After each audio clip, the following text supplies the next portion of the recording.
அன்பால் இந்த அனைத்து நல்ல வளங்களுக்கும் வணக்கம் நண்பா. நாம் இந்த வீடியோவில் வந்து பார்த்திங்கன்னா 13,331 தற்காலிக ஆசிரியர் பணி வந்து பார்த்திங்கன்னா இருக்குது. இதுக்கான அறிவிப்பு வந்து பார்த்திங்கன்னா வெளியாக இருக்குது. இதை பற்றி தான் நம்ம இந்த வீடியோவில் ஃபுல்லாக பார்க்க போகிறோம். இந்த 13,331 வேகன்சி வந்து பார்த்திங்கன்னா இடைநிலை, பட்டதாரி, முதுகலை இந்த 3 டைப் ஆஃப் போஸ்டிங் வந்து பார்த்திங்கன்னா உங்களுக்கு இருக்குது. இந்த வேகன்சி வந்து பார்த்திங்கன்னா எங்கே போய் பார்க்கணும், எப்படி வந்து பார்த்திங்கன்னா விண்ணப்பிக்கணும், அப்ளிகேஷன் ஃபார்ம்லாம் எங்கே கிடைக்கும், எல்லாமே வந்து பார்த்திங்கன்னா உங்களுக்கு நான் இந்த வீடியோ டிஸ்கிரிப்ஷனில் கொடுக்குறேன். அதேமாதிரி இந்த வீடியோவில் வந்து பார்த்திங்கன்னா எண்டு வரைக்கும் பாருங்கள். அப்ளிகேஷன் ஃபார்ம் எப்படி ஃபில் பண்ணுறது எல்லாமே உங்களுக்கு சொல்லிக் கொடுக்குறேன்.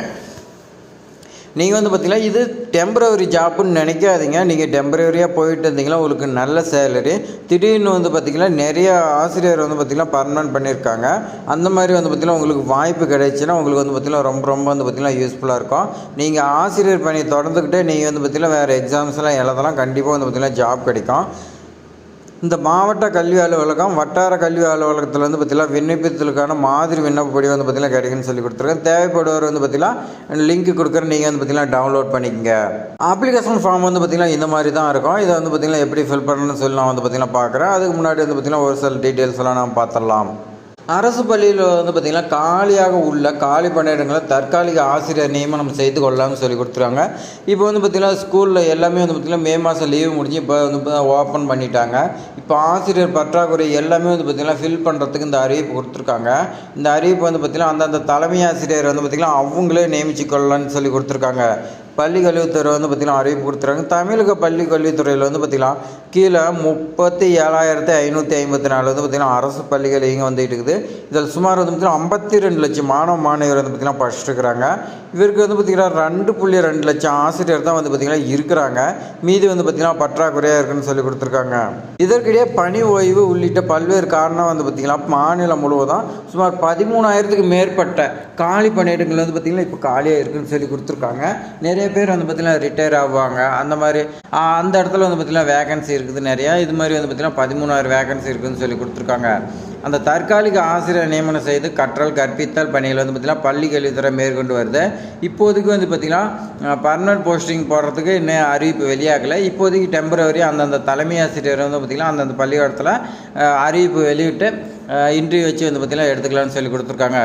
பள்ளி கல்வித்துறை வந்து பார்த்திங்கன்னா எந்த மாதிரி சொல்கிறாங்கன்னா பள்ளிகளில் காலியாக உடை இடைநிலை, பட்டதாரி, முதுகலை ஆசிரியர் வந்து பார்த்திங்கன்னா அந்தந்த பள்ளிக்கூடத்தில் வந்து பார்த்திங்கன்னா மேலாண்மை குழு SMC மூலம் வந்து பார்த்திங்கன்னா நிரப்பிட தலைமை ஆசிரியருக்கு வந்து பார்த்திங்கன்னா அறிவுறுத்தப்படுகிறது. புதிய நியமனம் வந்து பார்த்திங்கன்னா மேற்கொள்வதால் மாணவர்கள் நலன் கருதி இது வந்து பார்த்திங்கன்னா முடிவெடுக்கப்பட்டுள்ளது.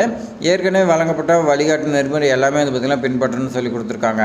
கடந்த ஆண்டு வந்து பார்த்திங்கன்னா இதே மாதிரி தற்காலிக ஆசிரியர் எடுத்தாங்க. அவங்க வந்து பார்த்திங்கன்னா மீண்டும் வந்து பார்த்திங்கன்னா பணி நியமனம் வந்து பார்த்திங்கன்னா எக்ஸ்டெண்ட் பண்ணியிருக்காங்க. அதனால் நீங்கள் வந்து பார்த்திங்கன்னா நீங்கள் அதே பள்ளிக்கூடத்தில் நீங்கள் தொடர்ந்து வேலை செய்யலாம்னு சொல்லி கொடுத்துறாங்க. இதுக்கு என்ன காரணம், நீண்ட கால விடுப்பில் உள்ள அல்லது மகப்பேறு விடுமுறையில் வந்து பார்த்திங்கன்னா ஆசிரியர்லாம் போயிருப்பாங்க. அதனால் வந்து பார்த்திங்கன்னா தற்காலிக ஆசிரியர் அந்தந்த பள்ளிக்கூடத்தில் வந்து பார்த்திங்கன்னா போட்டுக்கலாம்னு சொல்லி கொடுத்துருக்காங்க. இந்த தற்காலிக ஆசிரியர் பதவி எப்போ நியமித்து கொள்ளலாம்னா இந்த ஆசிரியர்கள்லாம் வந்து பார்த்திங்கன்னா கலந்தாய்வு நடக்கும். இப்போ வந்து பார்த்திங்கன்னா ஒவ்வொரு ஆசிரியர் வந்து பார்த்திங்கன்னா தூரமாக போஸ்டிங் கொடுத்துருப்பாங்க. இப்போ ஊருக்கு பக்கத்துலேயே வந்து பார்த்திங்கன்னா வேகன்சி இருக்கலாம். அப்போ கலந்தாய்வு மூலிமா வந்து பார்த்திங்கன்னா வருஷம் நடக்கும். அந்த டைமில் வந்து பார்த்திங்கன்னா மாறுதல் செய்கிறதுக்கு அவங்க விண்ணப்பிச்சு அவங்க ட்ரான்ஸ்ஃபர் ஆகிட்டு போயிட்டாங்களா அந்த இடத்துல காலியாக உள்ளோம். அந்த ப்ராசஸ் எல்லாம் முடிச்சதுக்கு அப்புறமேட்டுக்கு வந்து பார்த்திங்கன்னா தற்காலிக ஆசிரியர் நியமனம் செய்யணும்னு சொல்லி கொடுத்துருக்காங்க. ஆனால் இப்போதைக்கு வந்து பார்த்திங்கன்னா அப்ளிகேஷன் ஃபார்ம் எல்லாமே வெளியே வந்துருச்சு. இதை நீங்கள் ஃபில் பண்ணி எந்த பள்ளிக்கூடத்தில் வந்து பார்த்திங்கன்னா வேகன்சி இருக்குது நீங்கள் தெரிஞ்சு உங்களுக்கு அருகில் உள்ள பள்ளிக்கூடத்தில் வந்து பார்த்திங்கன்னா கேட்டு பாருங்கள். வேகன்சி இருந்துச்சுன்னா நீங்கள் வந்து பார்த்திங்கன்னா அப்ளிகேஷன் ஃபில் பண்ணி நீங்கள் கொடுக்கலாம். இப்போ வாங்க நாம் வந்து பார்த்திங்கன்னா அப்ளிகேஷன் ஃபார்ம் வந்து பார்த்திங்கன்னா எப்படி ஃபில் பண்ணி எங்கே கொடுக்குன்னு சொல்லி பார்க்கலாம். அப்ளிகேஷன் ஃபார்ம் வந்து பார்த்திங்கன்னா இந்த மாதிரி தான் இருக்கும். தற்காலிக ஆசிரியர் பணி விண்ணப்பதாரர் விவரம்னு சொல்லி விண்ணப்பதாரரின் பெயர், உங்களுடைய பேர் வந்து பார்த்திங்கன்னா தமிழ் எழுதிங்க. அடுத்து வந்து பார்த்திங்கன்னா கீழே கேட்டிருக்காங்க ஆங்கிலத்தில். இதில் நீங்கள் இங்கிலீஷில் வந்து பார்த்திங்கன்னா கேபிட்டல் லெட்டரில் எழுதிக்கிங்க. எந்த ஒரு மிஸ்டேக் இல்லாத நீங்கள் வந்து பார்த்திங்கன்னா நல்லா தெளிவாக எழுதிக்கிங்க புரியும்படி. அடுத்து உங்களுடைய அப்பா பெயரோ அல்லது வந்து பார்த்திங்கன்னா கணவர் பெயரோ கேட்டிருக்காங்க. இந்த இடத்துல நீங்கள் வந்து பார்த்திங்கன்னா மென்ஷன் பண்ணிக்கலாம். பிறந்த தேதி, உங்களுடைய வயசு வந்து பார்த்திங்கன்னா அதுக்கான ப்ரூஃப்லாம் நீங்கள் வைக்கிற மாதிரி இருக்குது நகல். அதனால் நீங்கள் கரெக்டாக வந்து பார்த்திங்கன்னா கொடுத்துக்குங்க. மார்க் ஷீட்டில் என்ன ஆகுது அதை நீங்கள் வந்து பார்த்திங்கன்னா கொடுத்துக்குங்க. உங்களை வந்து பார்த்திங்கன்னா காண்டாக்ட் பண்ணுறதுக்கு உங்களுடைய மொபைல் நம்பர் வந்து பார்த்திங்கன்னா ரீச் ஆகிற மாதிரி இருக்கிறதுக்கு கொடுத்துக்குங்க. அடுத்து உங்களுடைய அட்ரஸ் வந்து பார்த்திங்கன்னா ஃபுல் டீட்டெயில்ஸோடு கேட்குறாங்க. அதில் வந்து பார்த்திங்கன்னா நீங்கள் எந்த ஒன்றியத்துக்கு கீழே வரீங்க, பின்கோடோடு வந்து பார்த்திங்கன்னா நீங்கள் கொடுக்கணும்னு சொல்லி கொடுத்துருக்காங்க. 10th மார்க் ஷீட்டோட நம்பர் கேட்டிருக்காங்க. தேர்ச்சி பெற்ற மாதம் வருடம்னு சொல்லி கொடுத்துருக்காங்க. நீங்கள் 10ஆவதில் வந்து பார்த்திங்கன்னா எப்போ பாஸ் பண்ணீங்க, அந்த வருஷம், மாதம் இதெல்லாம் வந்து பார்த்திங்கன்னா எழுத சொல்லி கொடுத்துருக்காங்க. அதே மாதிரி தான் 12th நீங்கள் வந்து பார்த்திங்கன்னா உங்களுடைய மதிப்பெண் சான்றிதழ் எண் கேட்டிருக்காங்க. அது நீங்கள் நம்பர் வந்து பார்த்திங்கன்னா மார்க் ஷீட்டில் இருக்கும், அதை எழுதிங்க. அடுத்து கீழே வந்து பார்த்திங்கன்னா தேர்ச்சி பெற்ற மாதம் வருன்னு சொல்லி கேட்டிருக்காங்க. நீங்கள் எப்போ பாஸ் பண்ணீங்களோ அந்த இயர் வந்து பார்த்திங்கன்னா போட்டுங்க, மார்க் ஷீட்லேயே இருக்கும். அடுத்து வந்து பார்த்திங்கன்னா உயர்கல்வி நீங்கள் வந்து பார்த்திங்கன்னா என்ன படிச்சுக்கிறீங்களோ அதை வந்து பார்த்திங்கன்னா கேட்டிருக்காங்க. டிஎட் அப்படி இல்லைன்னா பிஏ அப்படி இல்லைனா வந்து பார்த்திங்கன்னா பிஎஸ்சி பிஎட் இந்த மாதிரி வந்து பார்த்திங்கன்னா கேட்டிருக்காங்க. அதில் என்ன சப்ஜெக்ட்டுங்கிறது பக்கத்தில் எழுதிங்க. அடுத்து வந்து பார்த்திங்கன்னா எம்ஏ அப்படி இல்லைனா வந்து பார்த்திங்கன்னா எம்எஸ்சி பிஎட் இதை வந்து பார்த்திங்கன்னா நீங்கள் பக்கத்தில் எழுதிங்க.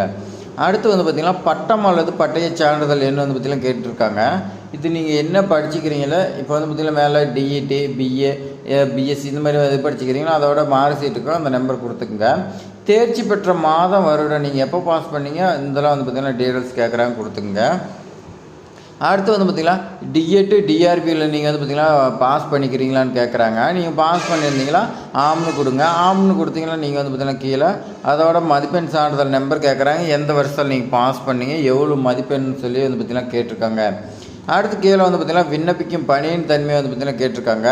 நீங்கள் தற்காலிக இடைநிலை ஆசிரியரா, தற்காலிக முதுநிலை ஆசிரியரா, இல்லை தற்காலிக பட்டதாரி ஆசிரியரான்னு சொல்லி கேட்டிருக்காங்க. இதில் நீங்கள் எதுக்கு விண்ணப்பிக்கிறீங்களோ அதை வந்து பார்த்திங்கன்னா டிக் அடிச்சிங்க. அடுத்து கீழே வந்து பார்த்திங்கன்னா தற்காலிக ஆசிரியர் பணிக்கு வரும் பள்ளியின் பெயர் மற்றும் ஊர்னு சொல்லி கேட்டிருக்காங்க. நீங்கள் எந்த பள்ளிக்கூடத்தில் வேகன்சி இருக்குதுன்னு நீங்கள் தெரிஞ்சுக்கணும். உங்களோட ஊருக்கு அருகில் உள்ள பள்ளிக்கூடத்தில் நீங்கள் போய் கேட்டு பாருங்கள். தலைமை ஆசிரியர்கிட்ட வேகன்சி இருக்குதுன்னா நீங்கள் வந்து பார்த்திங்கன்னா அந்த பள்ளிக்கூடத்தை பேர் வந்து பார்த்திங்கன்னா எழுதிங்க. அதோட ஊர் நீங்கள் வந்து பார்த்திங்கன்னா நோட் பண்ணி இதில் எழுதிங்க. அடுத்து வந்து பார்த்திங்கன்னா ஒன்றியம், நீங்கள் அந்த பள்ளிக்கூடம் வந்து பார்த்திங்கன்னா எந்த ஒன்றியத்துக்கு கீழே வருது நீங்கள் ஒன்றியம் நோட் பண்ணிக்கணும். அதே மாதிரி மாவட்டம் எந்த மாவட்டத்தில் வருதோ அதை நீங்கள் வந்து பார்த்திங்கன்னா கீழே எழுதுன்னு சொல்லி கொடுத்துருக்காங்க. அதே மாதிரி மேற்கண்ட விவரங்கள் அனைத்தும் உண்மையான உறுதியளிக்கிறேன்னு சொல்லி கொடுத்துருக்கீங்க.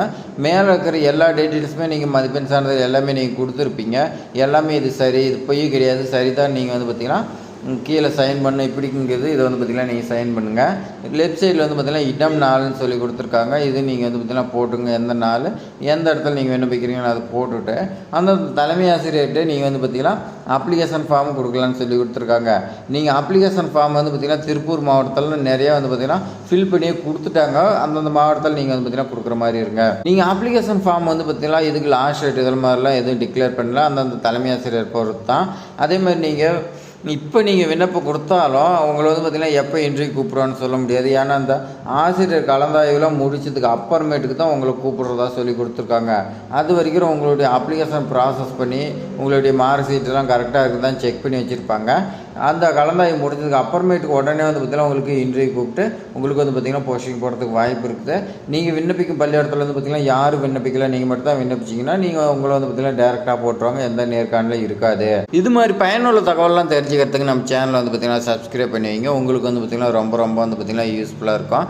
நம்ம சேனலில் வந்து பார்த்திங்கன்னா இல்லம் தேடி கல்வி, அதேமாதிரி அங்கன்வாடி இந்த மாதிரிலாம் நிறையா வந்து பார்த்திங்கன்னா போட்டுருக்கோம். உங்களுக்கு வந்து பார்த்திங்கன்னா ரொம்ப வந்து பார்த்திங்கன்னா யூஸ்ஃபுல்லாக இருக்கும். உங்கள் ஃப்ரெண்ட்ஸுக்கு எல்லாத்துக்குமே ஷேர் பண்ணி விடுங்க. தேங்க்ஸ் ஃபார் வாட்சிங்.